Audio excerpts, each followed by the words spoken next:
Adventures of Rajasimha Part 2.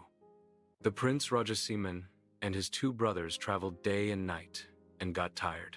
They were in a state where they could not take another step and searched for food. The horses they traveled on also died. Finally, they reached a forest and saw a hut and knocked the door. The old man who opened the door and came out asked, "Young men, who are you? What do you want?" "Sir, first we need something to eat. Then we will tell our story," said the three. The old man also shared the food he had with the three of them. The three of them ate, and after resting a little, they said that they had come searching for the 10-headed demon. To that, the old man said, "I don't know anything about it, but my brother who lives on the other side of this forest knows. Here, take this thread. Where this rolls, if you followed without fear, it will show the place where my brother is," he said. The three of them thanked the old man and left. They rolled the ball of thread. Wherever it rolled, they followed it. Suddenly, a bear appeared in front of them. The three princes took out arrows and aimed to kill it. But the bear said, "Princes, do not kill me. One day you may need my help." The princes took pity on the bear and continued their journey without killing it. Then a wild dove flew over their heads. The princes thought of killing it and eating something to satisfy their hunger, but it also said, "Princes, do not kill me. You may need my help one day." The princes continued walking without killing the dove. Then a rabbit ran. The three of them shot an arrow and went to kill it, but the rabbit said, "Princes, don't kill me. One day you may need my help." Okay. Without killing it, they reached a riverbank. There, a big fish was lying on the shore, gasping for breath. Seeing them, the fish pleaded, "Have a little mercy and throw me into the water." The princes picked it up and put it in the water and continued their journey. Finally, the thread stopped in front of a hut after crossing the forest border. That hut was spinning on 2 sticks. Rajasimha shouted, "Hut! Hut! Hut! Please stop for us for a while." Stopped circling the hut and turned to face its front with the princes and its back with the forest. The princes knocked on the door. An old man came opening the door. His face had many wrinkles. With narrowed eyes, he looked at them and asked who they were and why they knocked on the door. "Your brother sent us here," Rajasimha said. "We have come looking for the 10-headed demon." "Good, young men, but it has 2 brothers. Only by killing them you could approach the 10-headed demon. But arrows are not suitable for fighting with them. You need iron swords," said the old man. "Where do we go for swords, old man?" said the young princes. "Don't worry, young men. I'll tell you. Go straight. There will be a big mountain. That mountain has a big cave. The mouth of the cave is covered by a huge rock. Move the rock and go inside. You will see the swords you need there." And with that, he gifted him the best horses he had. The 3 princes thanked the old man and went straight towards the mountain. Upon arriving there, they saw a large cave covered by a rock. The brothers moved the rock aside and entered the cave and saw that all kinds of weapons were piled up without count. They became very happy. Taking 1 good sword each, they continued their journey. They said that if they carried these swords, fighting would be many times easier, and we should be grateful to this old man.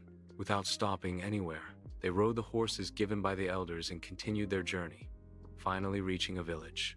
They looked around, but no one was in sight. The boundaries were all burnt to ashes. Only 1 hut remained unburnt. The brothers went into that cave. Inside, they saw an old man lying down. The brothers asked, "Can we stay here tonight?" "Where are you going?" the old man asked back. "We are going to the Karumbunti River Bridge.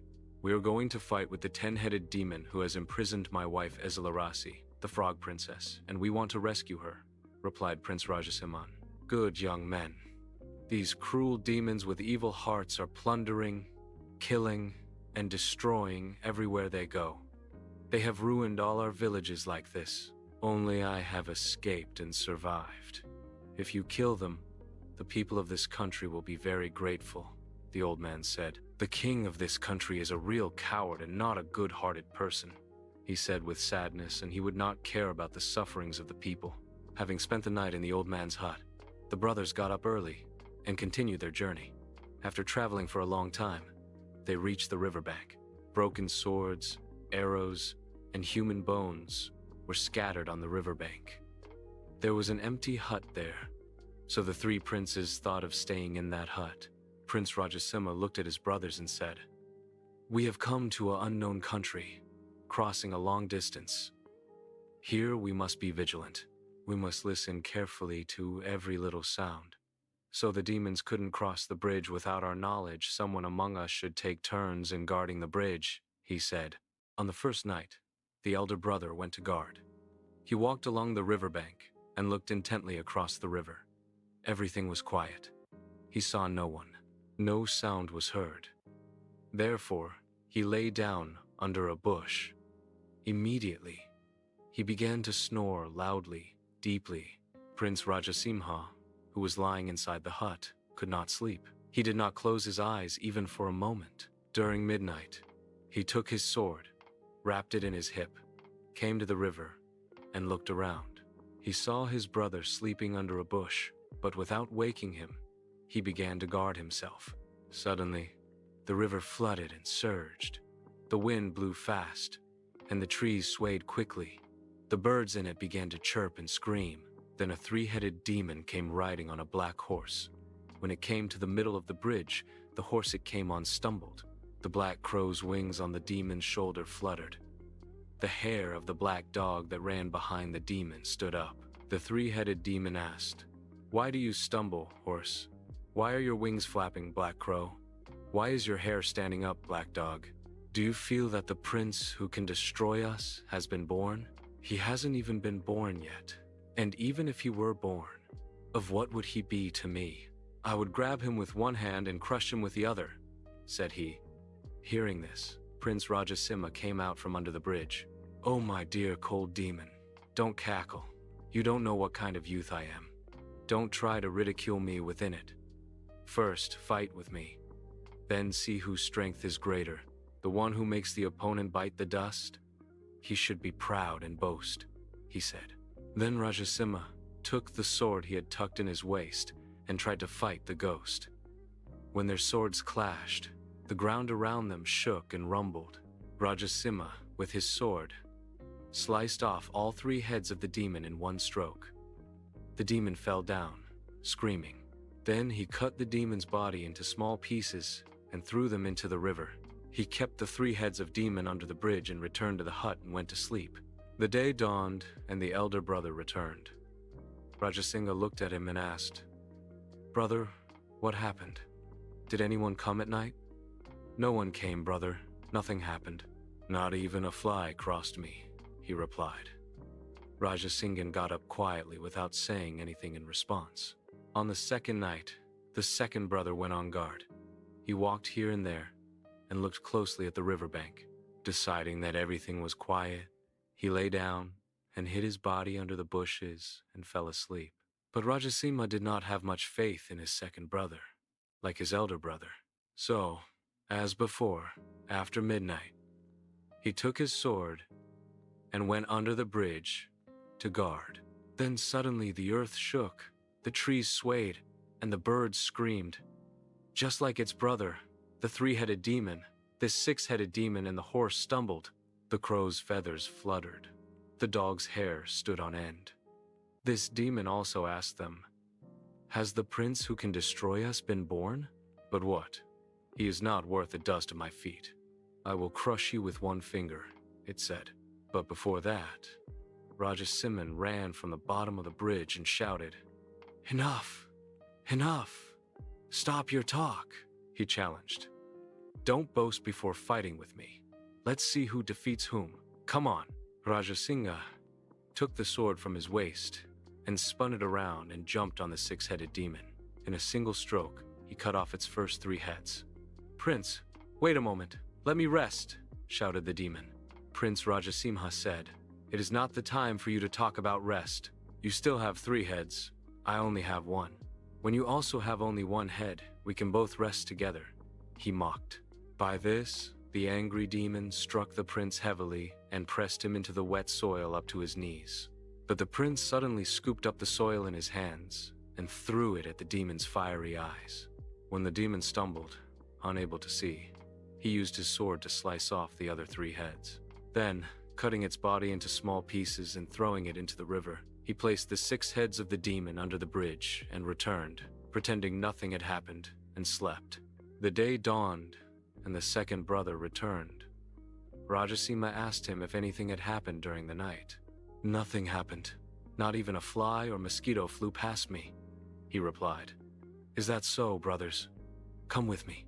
I will show you the fly and mosquito." Saying this, he took his brothers under the bridge and showed them the heads of 2 great demons.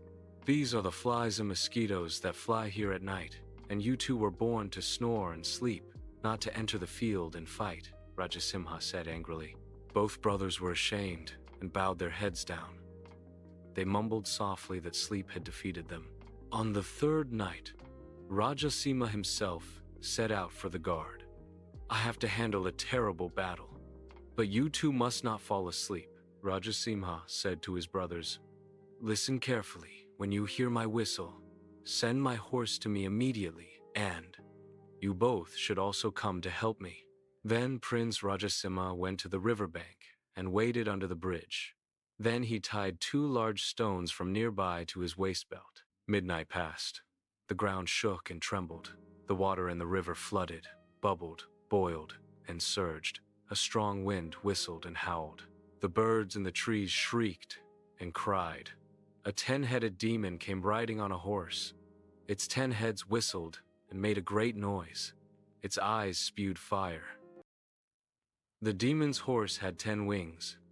The horse's hairs were copper-colored, and its mane was made of iron. As the demon was riding on the bridge, the horse stumbled. The wings of the black crow sitting on demon's shoulder flapped.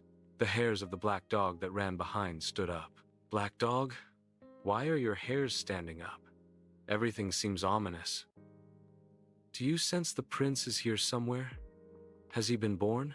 Even if he were born, could he stand against me? If I blow just once, that's enough. Not even a handful of ash will be left of him," it roared. Hearing this, Prince Rajasimha came out from near the bridge. "Hey, demon, enough, enough. Don't boast.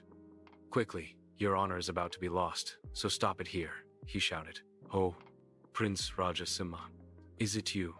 Where did you come here?" asked the ear-splitting demon. "The demon with a wicked mind. I have come to see you in person and test your valor and to destroy you," replied Rajasimha. "Have you come to test my valor? You are equal to a mosquito before me," it sneered. Immediately, Rajasimha told he did not come to tell you a story or to ask you for a story. "O evil demon, I have come to fight with you and destroy you, and I want to save my wife, the beautiful princess, and the people of the country from your cruelty," he said. Rajasimha, whirling his sharp sword, leaped and sliced off 3 of the demon's heads. But the demon, even though he fell down, suddenly jumped up and grabbed its head, bringing fire to its finger and pressing its head on its neck. But within this, the condition of Rajasimha became very pitiable. Then the sound of the loud hissing sound made by the demon caused his ears to become deaf. It burnt him with its fiery breath. Sparks rained down on him, and it pressed him into the ground, up to his knees. "Prince, are you tired? Do you want to rest?" the demon asked. Then Rajasimha said, "Enough of that mockery. Don't talk about resting. Tirelessly, I will cut down and defeat. This is the only way for me." Saying so, Rajasimha shouted loudly and took a large stone from his waist belt and threw it at the hut where his brothers were. It broke the window and fell inside. But both of them were sleeping without waking up. They didn't hear anything. Then Rajasimha gathered all his strength and came out of the ground and swung his sword and cut off 5 of the demon's heads. But the demon immediately grabbed them, summoned fire in its hands, and reattached them to its neck. Then it crashed into Rajasimha and pressed him into the river sand up to his waist. At which point Rajasimha realized his dangerous situation. He picked up another stone from his waist belt and threw it at the hut. It broke the roof and fell inside. Even then, his two elder brothers were sleeping and they didn't hear anything. Rajasimha jumped onto the demon for the third time and slashed off its 7 heads. But the demon caught him and stuck him back to its neck as before. It jumped on Rajasimha and buried him in the ground up to his neck. But before that, Rajasimha took the wooden log next to him and threw it at the hut. The hut shook with the force of the impact and swayed as if it would collapse and fall to the ground. It was only then that the brothers woke up. Even though they had only known each other for a short time, Rajasimha horse sensed that he was in danger and neighed fiercely. The sound of cutting the rope it was tied to and trying to run, jumping and leaping, reached their ears. Both of them ran outside and united the horse. After that, they also ran. Rajasimha's horse ran towards him. It attempted to kick the demon with its hind legs. The demon, shouting, "Ooh!" attempted to shower sparks on the horse. But Rajasimha came out from under the ground and quickly, with the sword in his hand, sliced off the index finger that was spewing sparks of fire, and also cut off its 10 heads in one stroke, then cut its body into pieces and threw it into the river. The two elder brothers then ran to him. Rajasimha was very angry when he saw them. "Why have you done like this? Will you sleep like this? Because of your love for sleep, I might die," he said in a very angry voice. The two brothers apologized to Rajasimha and took him to the hut and gave him food to eat and put him to sleep. When the day dawned, Rajasimha got up and began to put on his clothes. "Why? Have you gotten up so early after such a terrible struggle at night?" The two brothers asked. "Where are you going without sleeping for a while longer?" "No, I have slept enough," Rajasimha said. "I left my waist belt in the sand of the riverbank and now I have to go and find it." The brothers agreed.